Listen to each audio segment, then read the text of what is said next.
Two groups will engage in a debate. One group will present arguments in favor of a position, while the opposing group will argue against it. Each group will provide for arguments. Scores will be awarded by the audience. The lecturer will identify the audience. The audience can choose to either support the position or oppose it. If the audience decides to oppose, the opposition group will receive 5 marks, whereas the other group receives 2.5 marks. If the audience leaves comments, the audience group will also earn 2 marks.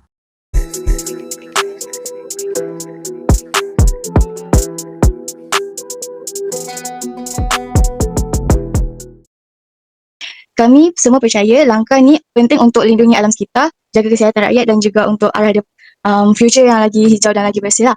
Saya punya hujah, benda ni boleh kurangkan pelepasan gas rumah hijau sebab macam yang kita tahu, kenderaan petrol dan diesel menghasilkan banyak gas CO2 which is carbon dioxide yang membuatkan pemanasan global.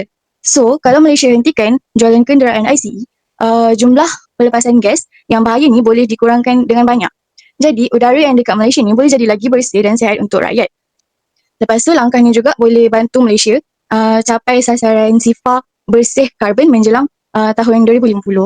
Pasukan kami faham tentang hujan pasukan sebelah, tentang pemanasan global, tapi pasukan kami tidak bersetuju dengan Malaysia perlu menghentikan penjualan kenderaan elektrik pembakaran dalaman which is ICE disebabkan Malaysia masih belum mempunyai infrastruktur yang cukup untuk menyokong kenderaan elektrik secara menyeluruh. Tidak seperti Singapura yang mempunyai sistem pengangkutan awam yang sangat efisien dan rangkaian stesen pengecas EV yang luas. Contohnya, di kawasan luar seperti Sabah dan Sarawak ataupun pendalaman di Pahang or Kelantan, hampir tiada stesen pengecas EV. So, as a Sabahan myself, masih banyak kawasan yang menghadapi gangguan bekalan elektrik ataupun liputan jalan yang tidak begitu baik. So, ia akan menyebabkan pemilik EV sukar untuk bergerak jauh. So, jadi jika larangan ini dilaksanakan terlalu awal, rakyat akan menghadapi kesukaran untuk menyesuaikan diri kerana kekurangan kemudahan asas, especially in Sabah and Sarawak. Isu sumber tenaga. Kita tahu Malaysia ni banyak juga peratusan tenaga elektrik macam bahan api fosil seperti arang batu dan juga gas asli. Jadi kalau peralihan kepada EV tu tanpa menukarkan sumber tenaga ni tidak akan mengurangkan pelepasan karbon secara ketara sebab pencemaran ni hanya berpindah daripada kenderaan ke teknologi jana kuasa. Jadi sebelum kita nak melarang kenderaan ICE ini, Malaysia perlu memberi tumpuan kepada pembangunan tenaga boleh baharu seperti solar ataupun hydro. Betul, pada masa ini kebanyakan besar tenaga elektrik dekat Malaysia masih dijana daripada bahan api fosil seperti arang batu dan gas. Namun keadaan ini sedang berubah dengan cepat kerana kerajaan Malaysia telah melaksanakan National Energy Transition Roadmap yang menetapkan sasaran untuk meningkatkan penjanaan tenaga boleh diperbarui kepada 70% menjelang tahun 2050.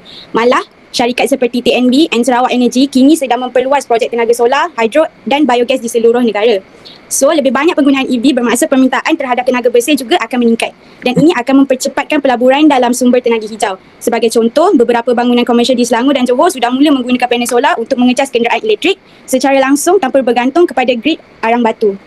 Jadi, walaupun pada peringkat awal tenaga masih datang daripada api fosil, peralihan kepada EV sebenarnya mempercepatkan transformasi tenaga bersih di Malaysia. Malaysia sepatutnya menumpukan kepada penggunaan tenaga boleh diperbaharui terlebih dahulu sebelum menghentikan jualan kenderaan petrol. Untuk saya, kenderaan elektrik ni masih terlalu mahal untuk rakyat Malaysia kalau nak dibandingkan dengan kereta yang gunakan petrol. Sebab poin nombor 1 dia, harga kenderaan elektrik dan bateri masih tinggi berbanding kenderaan enjin pembakaran dalaman ICE, menjadikan EV ni lebih sukar dimiliki oleh golongan yang berpendapatan sederhana dan rendah. Contohnya macam sebuah kereta Myvi, harga dia paling tinggi pun RM60,000.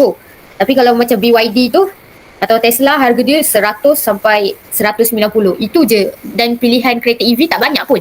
Jadi macam kalau kita nak pakai kereta EV, kita terpaksa go for yang mahal. Cost EV tu macam kita tak payah isi minyak murah, tapi in term of insurans, mahal. Spare part dia pun mahal.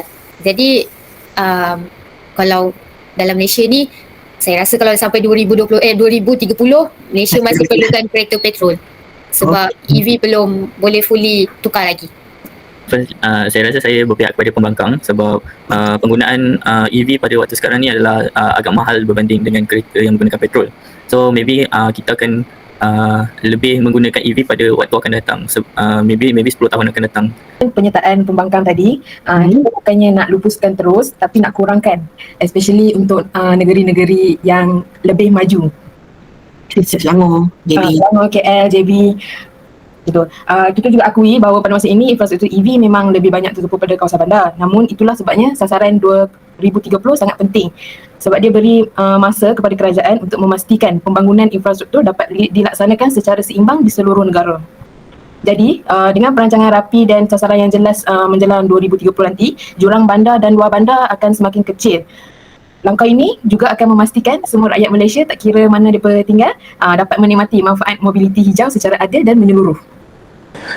Dari pendapat saya, kalau nak berhenti menggunakan kenderaan lama dalam negara, rasa bukan semuanya boleh mematuhi cadangan tu, sebab ada katanya kita pun ada kalangan golongan B40 dengan beberapa Maksudnya membangkang lah ni kan? Ya, betul, membangkang.